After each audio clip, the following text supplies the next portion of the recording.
There are times where we need other people to give us favor. I believe favor is a gift from God that puts you in a position in the minds of other people where they look at you favorably, they look at you positively, they trust you, they believe the good about you, they don't pay attention to any negative that's going on around you. They give you favor. They want to help you. They're getting favor from God that they're giving to you. Well, Nehemiah was in that situation. Now, he was a faithful Jew who had been taken captive. He's in Babylon. He's serving the king. And there, serving the king, he gets news that back in Jerusalem, the walls have been torn down. Now, in ancient cities, the walls were everything because that was the only way you were protected from invading armies, from thieves, from robbers. That was how you were protected. And their walls had been torn down when they had been defeated. And they didn't have the resources, they didn't have the manpower, they didn't have the expertise to rebuild those walls. So they were suffering back in Jerusalem. Well, he had a second problem, and that is the king's not a godly person. He's very much an ungodly person. And Nehemiah was a servant under the king, and the king had every right that if you said something wrong to him, you looked at him the wrong way, he'd just have you killed. Well, Nehemiah knew that he needed favor from God to give to that king, to give to him. He needed favor from that king if anything good was going to happen back in Jerusalem. So he begins to pray a strong prayer. What do you do when you need favor? You ask God for favor. You ask God to give you favor. He starts out his prayer the way we should start our prayers, with praise and perspective. God, you are God. You are good. You are able. You're great and awesome, God. You keep your promises. And so he starts out with praise and perspective, and then he persists in praying. He says, God, I'm going to keep coming to you day and night about this issue, so give me favor so I can get this done. Then he confesses sin, make sure everything's clear away. He confesses the sins in his own life, and he also confesses the sins of his people. Number 4, he claimed a promise. He says basically, God, remember your promise that when your people are desperate, that if they cry out to you, you will listen to them.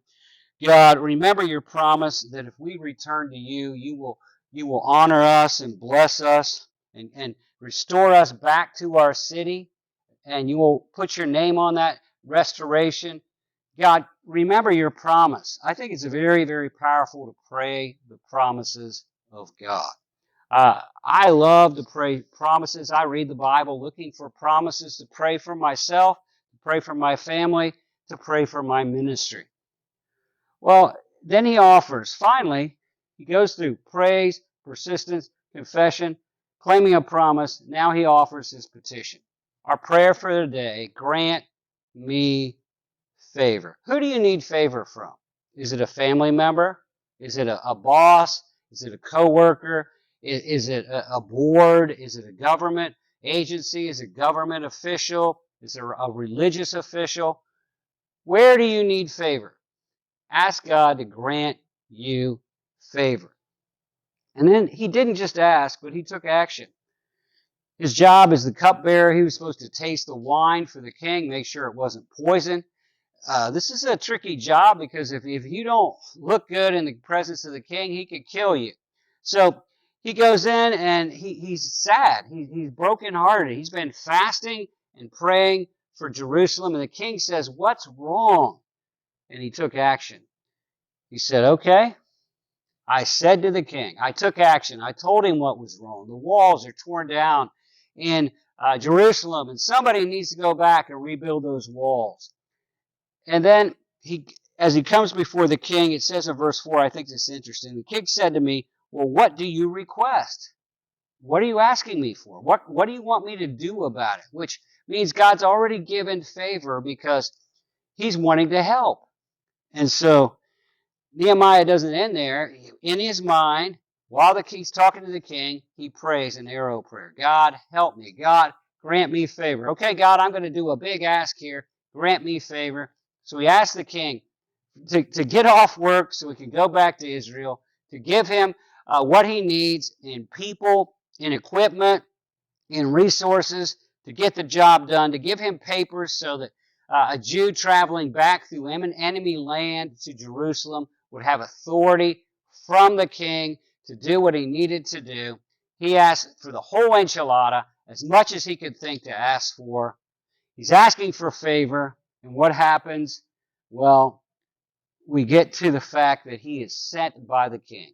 The king sends him with the authority, with the resources to do what he needs to do.